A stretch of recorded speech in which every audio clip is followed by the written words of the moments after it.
This one say at the temperature in the greenhouse, 46.1 degrees. It is stifling.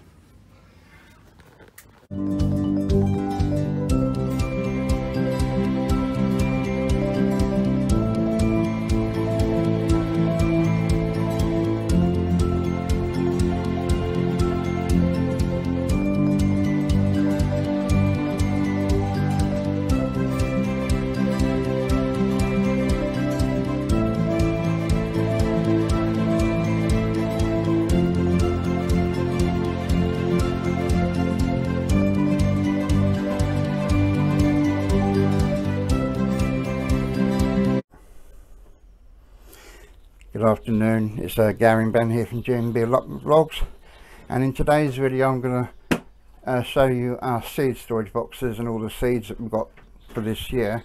And also down here laid out on the table, these are the only seeds that I brought this year, so I'm going to run those through you, and then Ben, who's sitting behind me at the table behind me, we're going to show you us planting them up.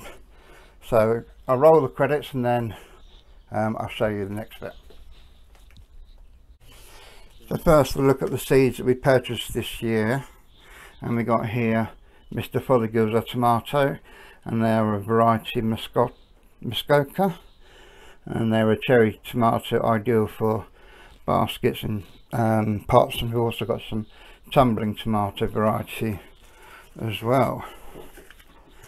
We've got some plum tomatoes. These are what came in King Seeds through the magazine, and this is a variety San Marzino red plum. These here are from Just Seeds, and they're pumpkin, which is Dill's Atlantic Giant, and they're supposedly or reportedly come from one of the records of a pumpkin grown in the UK, not overall across the world, but just in the UK. I believe this variety is a record holder.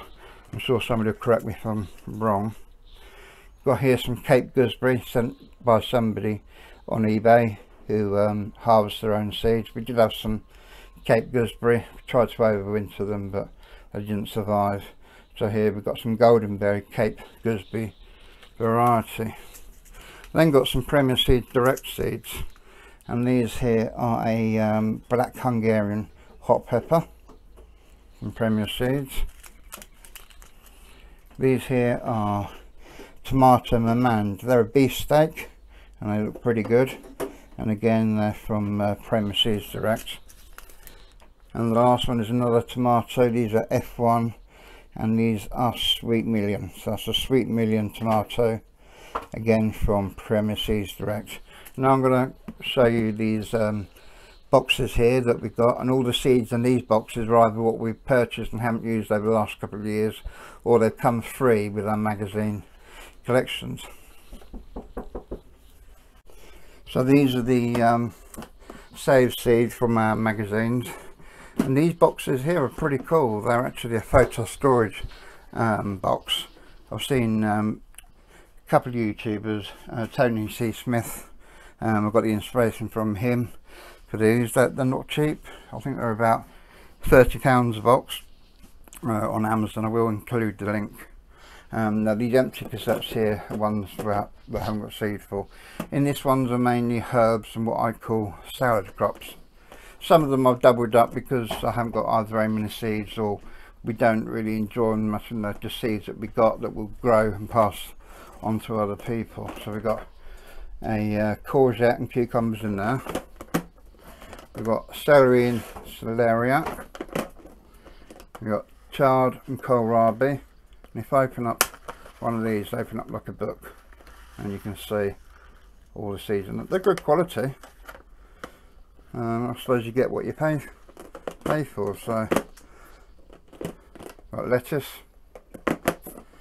radish and radicchios. We've got squashes and turnips. Got rocket and salad leaves, and then we've got cress, watercress and mustard. Down here are our herbs. We've got basil and coriander, loads of them, absolutely loads. Here we've got comfrey, dill and fennel, This is a different country. This is it's called, if I spell it right or say it right, it's Synthetium officinale. It's a quick acting compost activator.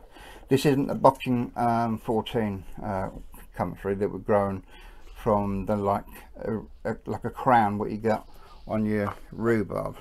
This is a seed country. In here we've got mint, parsley and thyme. And this one we've got lemon balm and rocket. And I'll show you the other one, which is the vegetables. I'll just move that one out of the way. Okay, so in the other box, I apologise if you can hear Boise in the background. Boise is the cockerel, and he always seems to start crying as soon as I start filming. So this is the clear box, and here I've got beetroot, got broccoli, calabrese and Brussels, broad and runner beans. This one is cabbage. In here we've got cauliflower,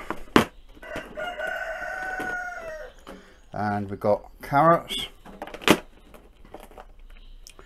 and then we've got kale, a Chinese kale and a leek, spring onions in that one, parsnips,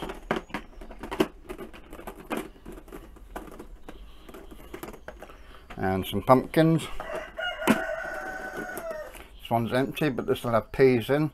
If I see the cassette's empty, then I know I need to buy stock of, so peas is one that I do need to stock up.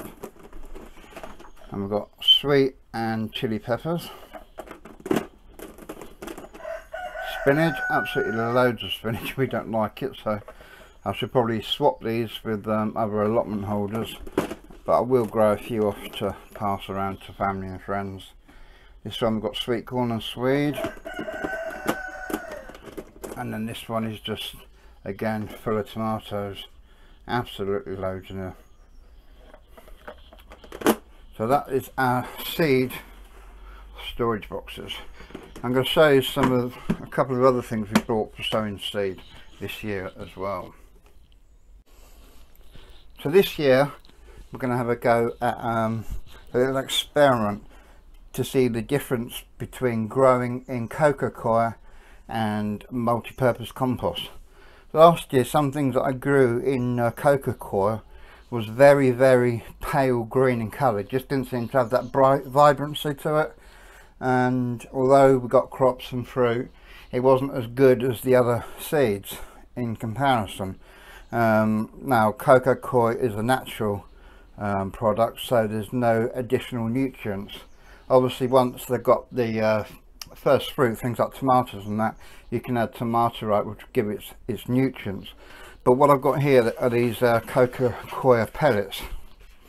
They come as little discs here, and they've got a little membrane type thing around them, so once you get wet these should expand and open up into individual little things. Then we want to have an experiment planting just one seed in each of these, and then the same again in a pot of multi-purpose compost to see the difference in the germination success. So we've got 2 lots of these, there's 100 in total.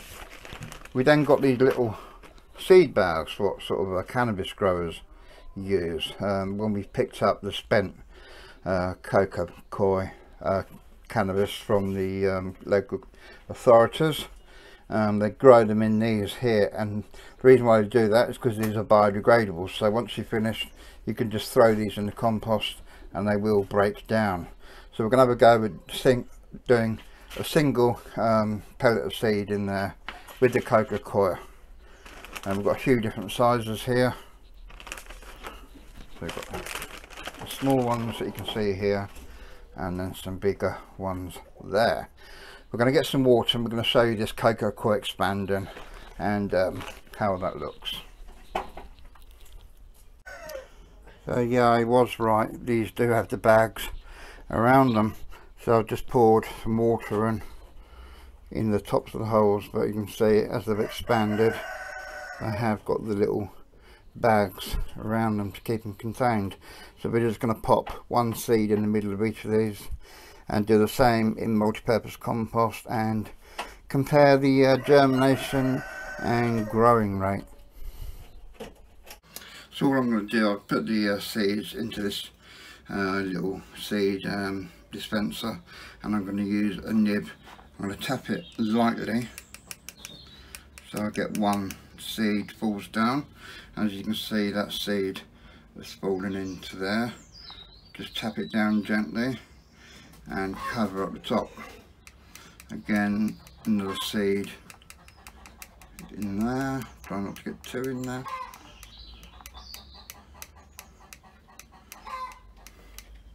There you go, one in there. And another seed in there. Just going to dip that down again and cover it lightly with the compost. So cover that lightly, and that's our first three done. I'm going to put those in this propagator just here and do the rest, and then I'll show you when we've done them all. Okay. There you go, that's the first propagator done. That's 35 plants in there, and I've just written on the front what they are. And we use this chalk marker you've probably seen on our tabs at the allotment.